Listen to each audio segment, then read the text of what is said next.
Welcome to another episode of the Dear Happily Married for Life on the Happily Married for Life channel. I hope that this channel has been a blessing to you so far. If this is your first time of watching a video on this channel, then I say a big welcome. Please try to watch another video after you watch this video. This channel is aimed at helping marriages and relationships grow into a happy one for life. If also you have not yet subscribed to this channel, you are encouraged to subscribe right away.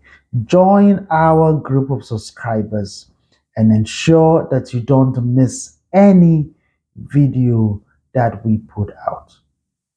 In this episode, we deal with a WhatsApp message from a young lady, and it goes like this.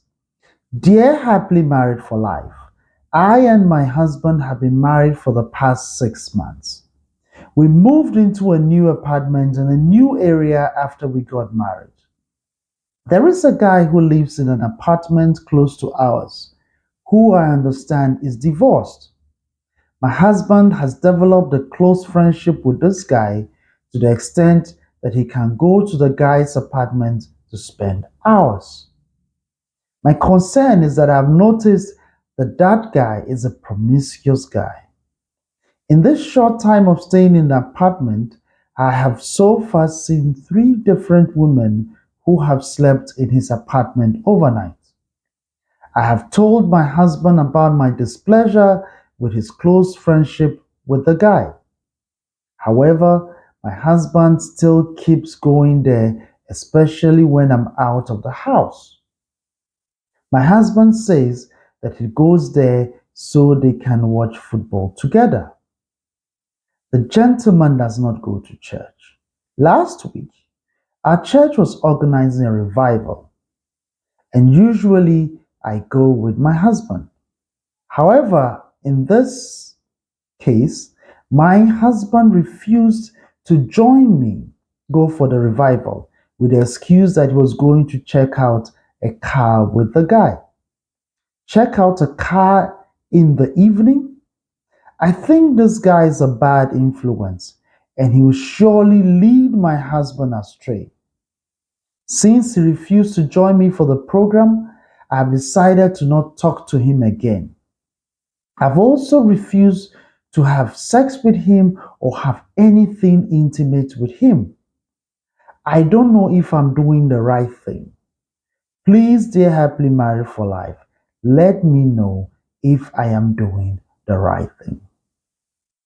This is a wonderful message, and this is a usual scenario that happens in a lot of homes. You have a spouse who is not happy with what the other spouse is doing. You have 2 people who are in a relationship where one feels that what the other person is doing is not right, but doesn't know how to go about it. And usually, the first response is for most of us to either stop talking or refusing sex, refusing to do things we used to do. Maybe if it's job money you used to do, you wouldn't be giving it out again. If it's cooking you're doing, you stop cooking, or in some cases, some men stop to eat in the house. The idea behind that response is that what you're doing will punish the spouse for the spouse to realize his or her mistakes and change. The unfortunate thing, like in the case of our young lady, is that when we do that, we open up the relationship to more trouble. What it does is that it creates space for the evil one to be able to influence your spouse negatively. It rather creates more space for more trouble. So, virtually, what you're trying to avoid, you are rather worsening the situation. Trying to punish your spouse to change never really works because your spouse is an adult And normally, when you punish as an adult, thinking that the adult would change, you would rather pull and push the spouse away.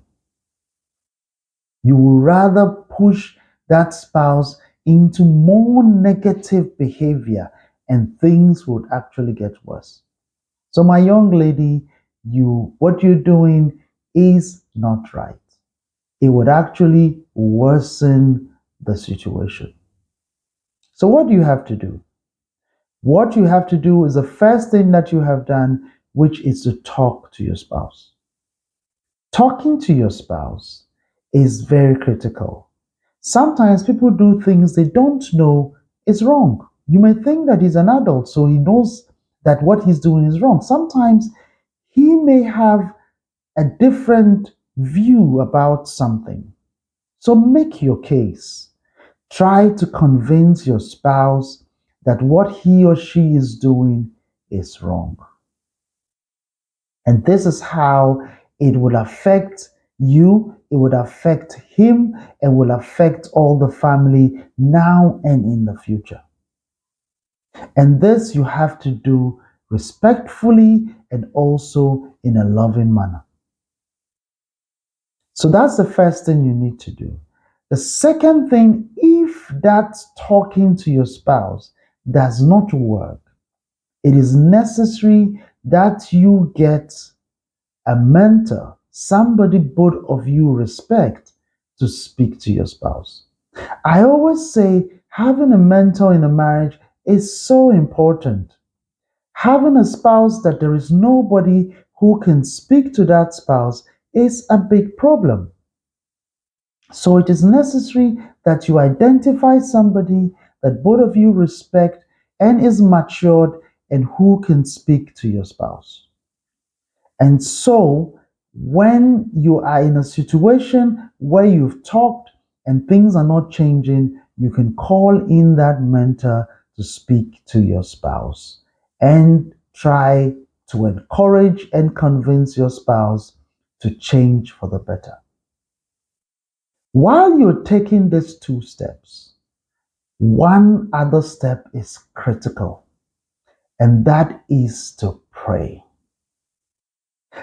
Bible tells us that the heart of the king is in the hands of the Lord, and he turns it at his will.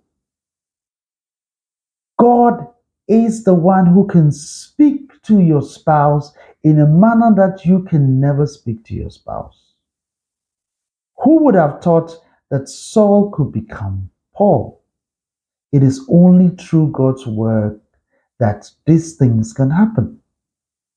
So have a strong belief in prayer and be patient in prayer and be consistent in prayer about the issue. And you will be amazed how God will intervene and speak to your spouse and lead your spouse to make that change that you want. It is also important that while you are doing all this, you will ensure that you are not undertaking any behavior that is pushing your spouse into that wrong action. For instance, in this case, our young lady needs to ensure that time spent with her is a happy one. If you make the home a place that your husband is not happy in, he would always be eager to step out and find the nearest place that he can find some peace.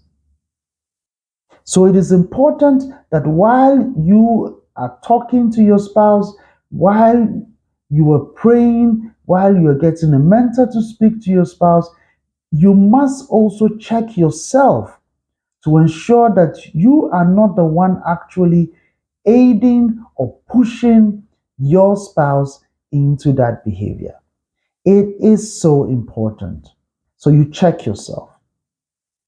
If you do these things in love, if you make your case in love, invite a mentor in love, pray for your spouse in love, and also check yourself to make sure that you do not be a part in pushing your spouse into that behavior, you stand a very strong chance of getting your spouse to change. So, our young lady, these are the steps that when you follow, they can eventually lead to a lasting change and a transformation in the life of your spouse. It has worked for many other people in very difficult marriages where through the steps, including prayer, God has intervened and they have seen a transformation in the lives of their spouses. You are encouraged to also try this out. And like I said in the beginning, if you are going through a similar situation, share your experience with us. One thing you should always remember is that fire does not quench fire. Punishment will not lead your spouse to make a change that is lasting. It will not lead your spouse to make a willing change, which is the only kind of change that will be lasting. So let's try out these 4 steps. Working on our spouses and the people that we are in a relationship with. And we'll realize that there would be positive change. I hope this video has been a blessing to you. Subscribe if you've not subscribed, like our videos, and comment on our videos. We want to hear from you. We want to hear your experiences. If you have other questions that you want us to respond to, you can share it there and we will respond to you. Until we meet again, be happily married for life. God bless you.